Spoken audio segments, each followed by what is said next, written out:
The Black Cat.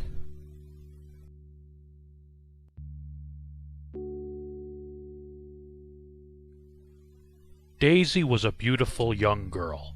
She had bright blue eyes and perfect blonde hair. She had a particular interest in cats. One day her parents were going out of town, so she had to stay with her gran for a week. Her papa had died apparently the same night she was born. That night, as she lay in her gran's spare bed, a strange smell caught her nose.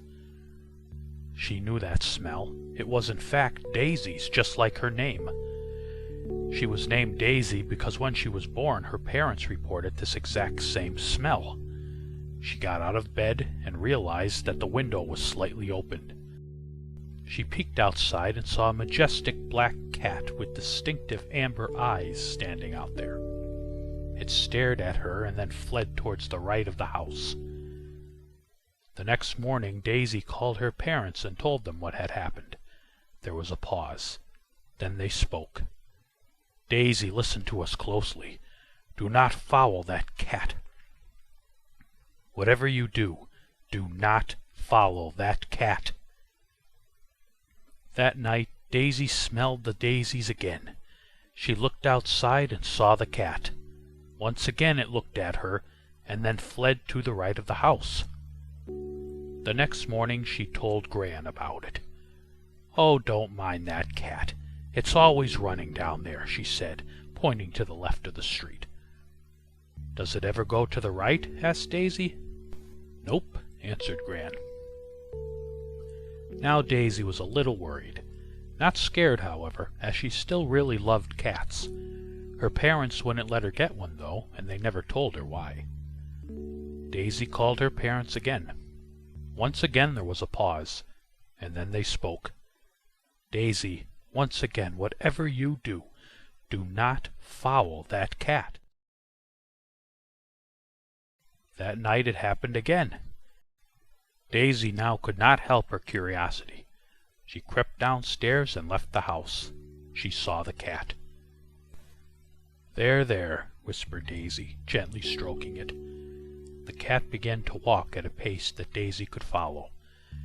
It was strange, as normally cats were scared of people and would run off. It led her to a patch of grass in the middle of a forest. The cat nodded its head. It seemed to want her to stand there, so she did. Suddenly she was knocked onto the grass by a huge force. Then something started crawling out of the ground, grabbing on to Daisy. It looked like some kind of weird puppet-like thing. Then the figure of a man rose out of the ground before her. He was cloaked in shadow, all but his red fiery eyes that glared down at her. He put his hand forward, and from the ground more puppet-like arms shot out at Daisy, constricting her against the ground. She was slowly suffocated and eventually blacked out. Then Daisy felt herself rise up above the trees. She looked down and saw her lifeless body laying upon the ground. She witnessed several daisies beginning to grow through and around her body until the patch of grass was transformed into a small daisy meadow. It then spread onto the man, and he fell backwards, also becoming a patch of daisies.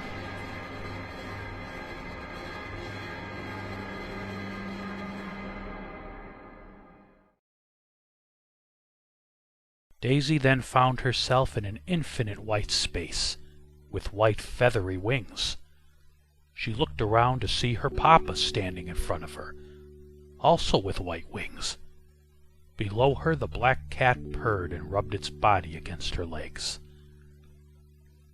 Eventually Daisy's body was found, laying in the patch of daisies. "She must have followed that cat," her mother said to Gran. "It happened once before when Daisy was born.